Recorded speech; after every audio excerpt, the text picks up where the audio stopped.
শুভ সকাল বন্ধুরা, তোমরা সবাই কেমন আছো? আশা করছি খুব ভালো আছো। আমিও তোমাদের আশীর্বাদে ভালোই আছি।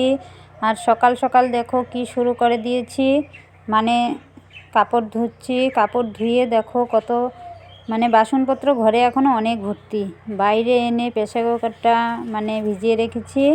এটা নিরামিষ, কয়দিন তো নিরামিষ খেলাম, তার জন্য এটা আজকে ধুয়ে রেখে দেব।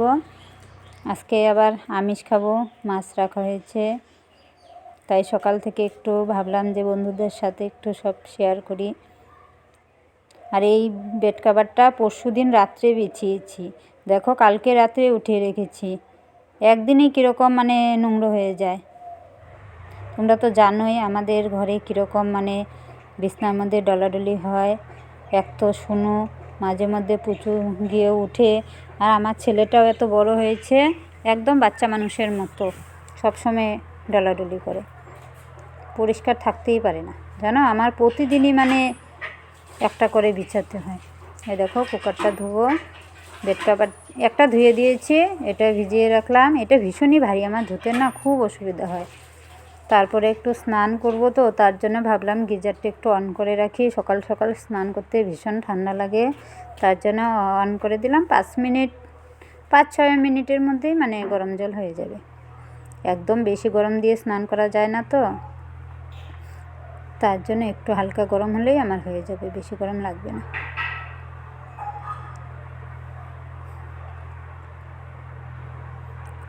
আর সকাল সকাল স্নান না করলে, পুজো না দিলে আর অন্য কাজ করতে পারি না। তার জন্য সকাল সকাল স্নান করে ভাবলাম যে বেড কভার আগে ধুয়ে দিয়ে, স্নানের আগে স্নান করলে ধুলে এগুলো না শরীর ভিজে যায়, আমি না পারি না কিছু করতে স্নানের পরে।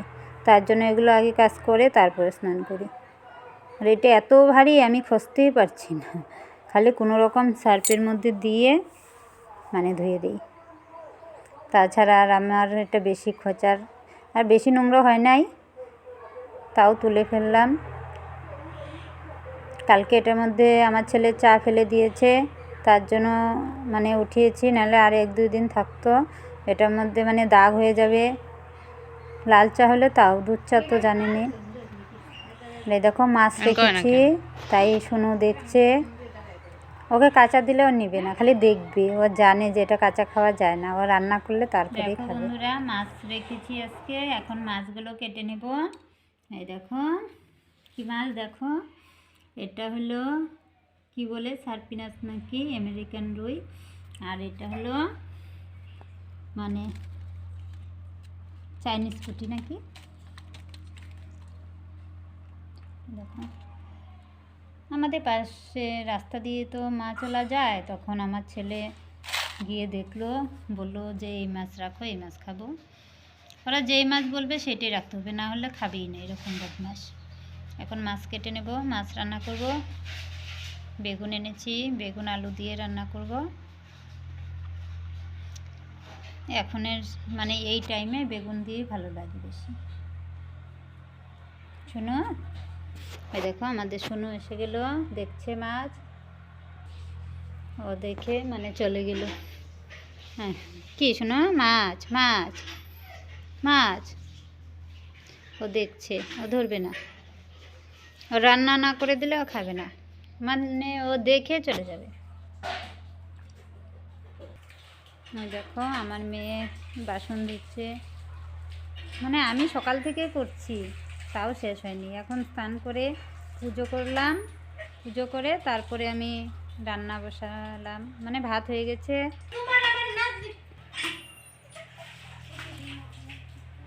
দেখো সোনু কোথায় শুয়ে আছে, সোনু শুয়ে আছে ঠাকুর ঘরের বারান্দায়। ওকে না করলেও শুনবে না, ও এখানেই বসে থাকবে রৌদ্রের মধ্যে। এখনও সোনুর খাওয়া হয়নি, সকালে খেয়েছে কিন্তু ভাত খায়নি, তার জন্য খিদে পেয়েছে। এখনই ওকে ভাত হয়ে গেছে, এখন মাছটা একটু বানিয়ে দিয়ে দেবো। শোনো ভাত খাবে, খিদে লেগেছে। দেখো আমার পুজো করা হয়ে গেছে, দেখো পুজো করা হয়ে গেছে। সকালে সব কাজ সেরে পুজো করলাম, তারপরে রান্নাঘরে গেলাম। পুজোটা হয়ে গেলে আমার আর চিন্তা থাকে না, তখন আমি ভাবি যে না আমার সব কাজ হয়ে গেছে, আর এখন চিন্তা নেই। তার জন্য পুজোটা আগে করে রান্না করে দিই।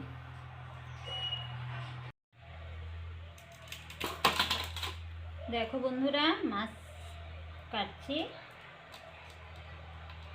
এই দেখো একটা মাছ কাটা হয়ে গেছে। এই দেখো এই যে পিসগুলো করেছি, মানে বেশি বড় না বেশি ছোট না। আর এই যে মাথাটা কাটা হয়ে গেছে। মাথা মানে আমার ছেলে আর মেয়ে খুব ভালোবাসে, ওদের ভেজে দেব। আর এই মাছটা থেকে না এতটুকু মানে তেল না, এটা ডিম বেরিয়েছে। এই দেখো ডিম বেরিয়েছে, ভেজে খেয়ে নেব। অল্প না, বড়া করা যাবে না, বেশি হলে বড়া করা যাবে। মাছের কাঁটাটা ভীষণ শক্ত বাবা। কি শোনো, তো মাছ খাবা? শুনু খাবে, শুনুকে মাছ ভেজে দিব, কাঁচা মাছ খায় না। মাছ রাখলে আরেকটা ঝামেলা, কাটার সময় হয় না। এদিকে কত কাজ পড়ে আছে সকাল থেকে, মানে কত বাসন, তারপরে ঘরের জামা কাপড় কিছু ধুলাম, তারপরে স্নান করে পুজো দিলাম। এগুলো করতে করতেই মানে বেলা চলে যায়। তারপরে আবার মাছ কাটা, রান্না, ভীষণই দেরি হয়ে যায়। আবার না রাখলেও তো, না খেলেও তো হয় না। কয়দিন থেকে তো নিরামিষ খাচ্ছি, কারণ একাদশী গেলেও একাদশীর আগের দিন পরের দিন নিরামিষ খেতে হয়। তার জন্য আবার কয়দিন থেকে মাছ মানে খাওয়া হয়নি। আজকে আবার ভাবলাম যে না, কয়দিন নিরামিষ হয়েছে, আজকে একটু মাছ বানাবো, তার জন্য মাছ খাচ্ছি। মেয়ে কেটে দিত, কিন্তু মেয়েও তো সময় পায় না। ওরও তো এদিকে ওইদিকে ঘর গোছানো, ঘর ঝাড় দেওয়া, বিছনা গোছানো, এইসব করতে করতে ওরও টাইম চলে যায়।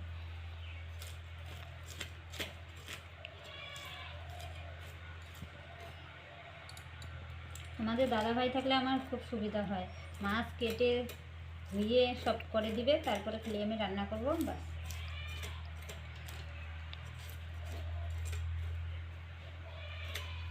শোনো, দাঁড়া শোনো, খিদে পেয়েছে, অনেকটাই বেলা হয়ে গেছে না, এখনও ভাত খায়নি, তার জন্য ওর মানে খিদে পেয়েছে। আমাকে বলছে, বারে বারে এসে বলছে খাবো।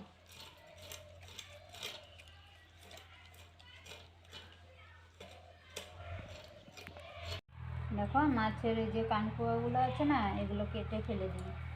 এগুলো বের না করলে না, এগুলোর মধ্যে না বালি থাকে, নোংরা থাকে।